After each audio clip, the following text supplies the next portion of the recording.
In a typical scenario, business models utilize profits to increase shareholder equity, pay dividends, or reinvest back into the business. However, in India, the case is slightly different.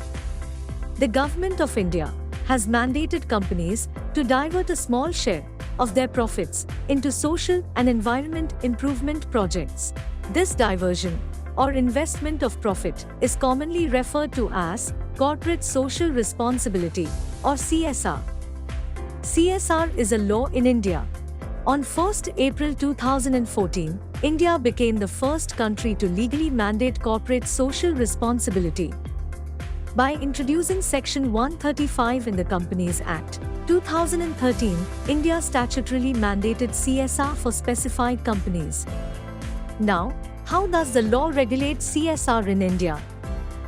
Section 135 makes it mandatory for businesses that have a net worth of more than Rs 500 crore or turnover of more than Rs 1000 crore or net profit exceeding Rs 5 crore in the last financial year to use a minimum of 2% of their average net profit for CSR activities. As per the law, if a company fulfills any of the above-mentioned conditions in its last preceding financial year, it shall constitute a CSR committee. The committee that would be formed must have 3 or more directors, including 1 independent director.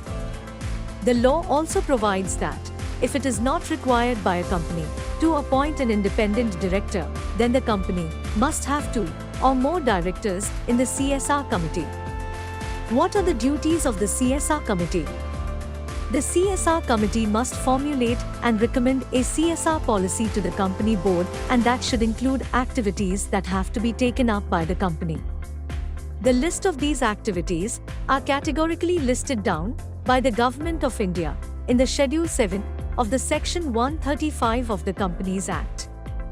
Among other things, the list allows businesses to apply their CSR funds toward matters that provide for eradicating poverty and hunger, promoting education, women empowerment, and environmental sustainability.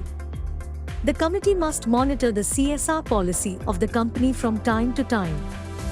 The committee must also recommend the amount of expenditure which has to be spent during the undertaking of activities. Now, what is the next step? How do CSR projects get implemented? Post, the CSR committee has formulated the CSR policy and fixed the budget. The board of directors of the company will take it forward.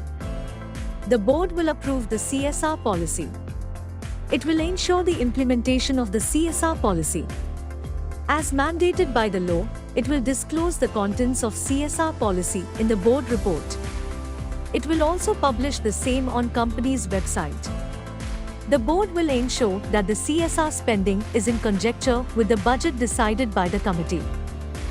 Based on the list of activities and the internal capacity to monitor, manage and execute them, the company can choose to either implement these programs itself or can partner with an external CSR consultant for implementation. It's needless to say that finding a right implementation partner for CSR programs is important. And it is here that CSR consultants such as Fiinovation can assist corporates with their sectoral expertise and on-ground implementation experience.